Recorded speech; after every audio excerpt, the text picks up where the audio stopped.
భాష గురించి బాగా చర్చ జరుగుతుంది. తమిళనాడు లాంటి రాష్ట్రాన్ని హిందీని అధికారిక భాష అంటున్నారు, మాపై బలవంతంగా రుద్దుతున్నారు, మాకు హిందీ వద్దు అంటున్నారు. అవునండి.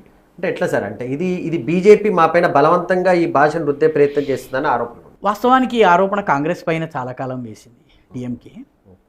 డిఎంకే మొట్టమొదట హిందీ వ్యతిరేక ఉద్యమం ఏదైతే చేపట్టిందో అది 1960స్లో లాల్ బహదూర్ శాస్త్రి ప్రభుత్వము దేశమంతటా కూడా హిందీ భాషను తేవాలి అని భావించినప్పుడు అధికార భాషగా చేయాలి. ఎందుకంటే రాజ్యాంగ నిర్మాణ సమయంలో ఆ ప్రశ్నని మనం 10 సంవత్సరాల వరకు ఈ దేశంలో ఇంగ్లీష్ అధికార భాషగా ఉండాలి అని చెప్పి రాజ్యాంగ నిర్మాణ సభలో నిర్ణయించారు. నిర్ణయించిన తర్వాత 10 సంవత్సరాలు అయిన తర్వాత తీసుకుని రావాలని ప్రయత్నించినటువంటి వ్యక్తి లాల్ బహదూర్ శాస్త్రి.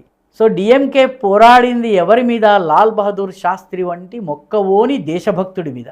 ఈరోజు మోదీ మీద పోరాడుతున్నారు. కాబట్టి వాళ్ళు నెహ్రూ, ఇందిరాగాంధీ, ఆ తర్వాత వచ్చిన రాజీవ్ గాంధీ వీళ్ళందరి మీద హిందీ వ్యతిరేకంగా వాళ్ళు పోరాడుతూ వచ్చినటువంటి హిందీ అన్నటువంటి ఆలోచన ఏదైతే ఉందో ఈ మధ్య ఒక వీడియో వచ్చి హిందీ మాకు వద్దు అనేటటువంటి ద్రవిడ మంత్రి ఒక ఆయన బక్రీద్ సందర్భంగా ఒక మసీద్ దగ్గరికి వెళ్ళి తమిళ ముస్లింలతో ఉర్దూలో మాట్లాడి. సో హిందీ వ్యతిరేకత రాజకీయము మాత్రమే.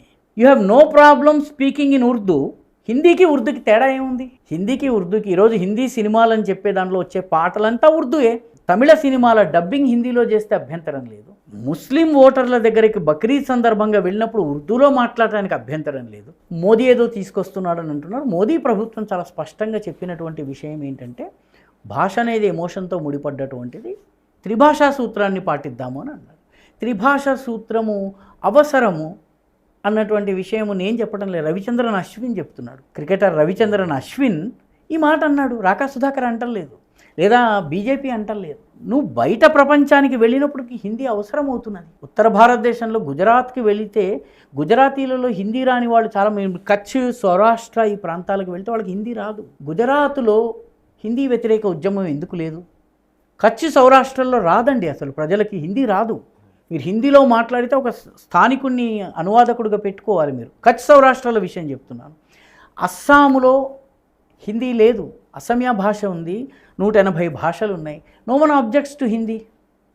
తమిళనాడులో హిందీ వ్యతిరేకత రాజకీయ కారణాల వల్ల తమ ఓటు బ్యాంకుని కాపాడుకునే ప్రయత్నం తప్ప తమిళం మీద వాళ్ళకి ప్రేమ లేదు. ఎందుకంటే డిఎంకే నాయకులు నడిపించే స్కూళ్ళు, సిబిఎస్ఈ స్కూళ్ళు ఏవైతే ఉన్నాయో వాటి అన్నింటిలో హిందూ చెప్తారు. డిఎంకే నాయకులు నడిపించేటటువంటి సిబిఎస్ఈ స్కూళ్ళు హిందీకి వ్యతిరేకంగా అసెంబ్లీలో మాట్లాడుతూ సిబిఎస్ఈ స్కూళ్ళు నడుపుతున్నటువంటి ఎమ్మెల్యేల స్కూళ్ళలో హిందీ నేర్పుతున్నారు. Conversational and written Hindi నేర్పుతున్నారు.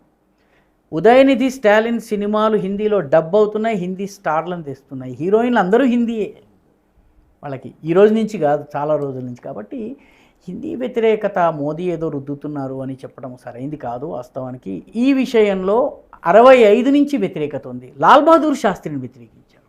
ఈ దేశం కోసము తాష్కెంట్లో ప్రాణాలు ఇచ్చి పాకిస్తాన్ని పొట్టివాడైన గట్టివాడని జై జవాన్ జై కిసాన్ నినాదం ఇచ్చిన లాల్ బహదూర్ శాస్త్రిని కూడా వాళ్ళు వ్యతిరేకించారు. లాల్ బహదూర్ శాస్త్రిని వ్యతిరేకించగలిగే వాళ్ళు మోదీని వ్యతిరేకించలేరని మనం ఎట్లా అనుకుంటాం?